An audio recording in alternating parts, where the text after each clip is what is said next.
First of everybody, I'm just sitting down because obviously the room upstairs, the lighting was just terrible. Um, but first off, I already, I want to appreciate everybody who subscribed. Um, it's been a long journey, as you can see. Like, you know, like when I first started YouTube, I didn't think it was going to work. Just because I'm not really a socialized person, you know. Um, I always thought that making friends outside of um, outside of social media is better than making friends in social media. Like I made a whole bunch of friends on Facebook. I'm still trying to get my Facebook account undisabled because right now it's disabled. And if anybody knows how to, do that, that would be great. Leave a comment in the description box down below. Leave the comments down below. Um, if your Facebook account has ever been disabled, not hacked, but just disabled, how to undisable it. If you know anybody or have you gone through that before, I would love for you to chime in and just let me know how you've done it. Because right now I'm trying to get my old Facebook account back. But anyways, today's video is about Patrick Mahomes and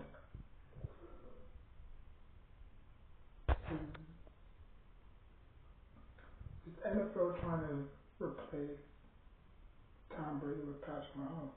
You know, now it's a little bit different because Tom Brady was a seventh round draft pick versus Patrick Mahomes, who went in the third round. Why did he slid all the way to third? That was a fourth round pick. So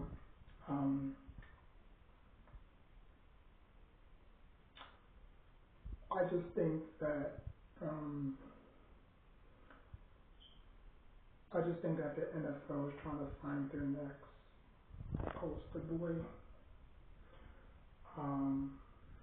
Somebody that can, be the face of the company, Because I believe Patrick Mahomes signed like a 10-year contract. So he's going to be there for a while. He can be there for a long while. And, or not a long while, a long time he's going to be there. And I always say, as long as you have number 15, you can put pieces around him. He'll figure it out. Yeah, he'll lose Travis Kelce, he'll lose Chris Jones, but as long as you have number 15 and you continually put pieces around him, he'll be fine. I don't think he lost any step when he lost Tyreek Hill. Obviously, they got Worthy, who was a seventh round draft pick. They got Juju, they got Hopkins, they got Brown, so they got some receivers, they're no slouch. Especially Worthy. I think Worthy is probably 10 times better than Tyreek Hill in terms of just separation.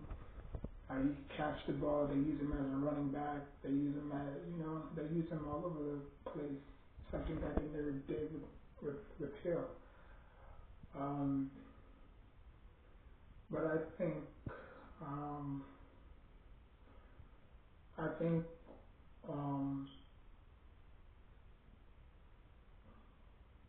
I don't think that NFL has a poster boy.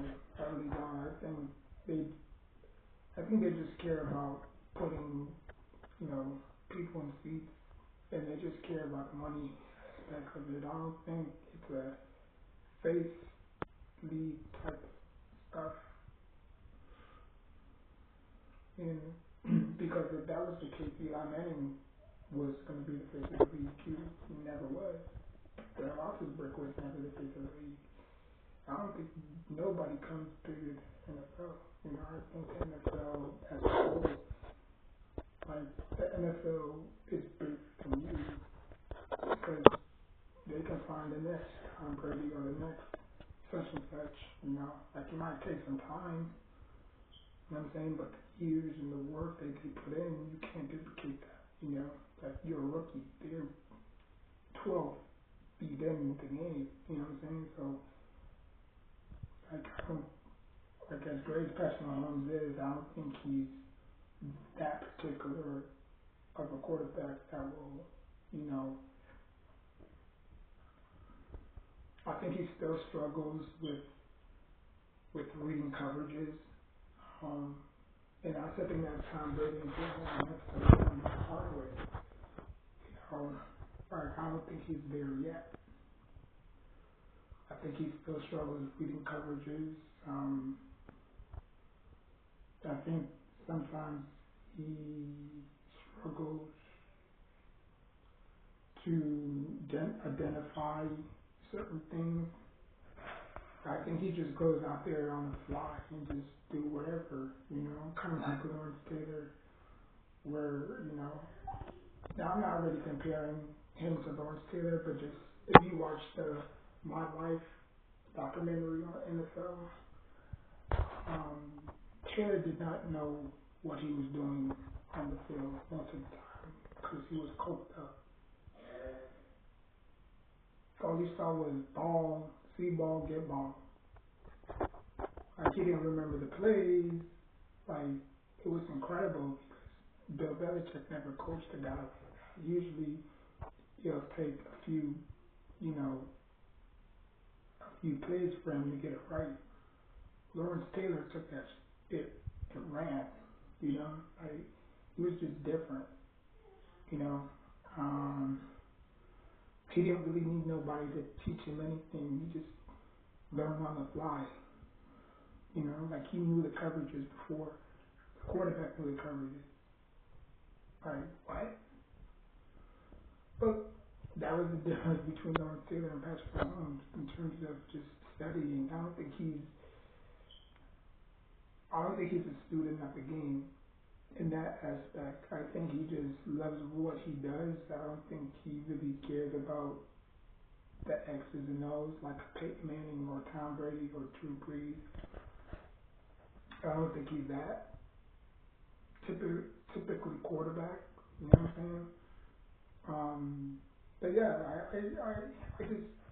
just think that Patrick Mahomes is one of those quarterbacks.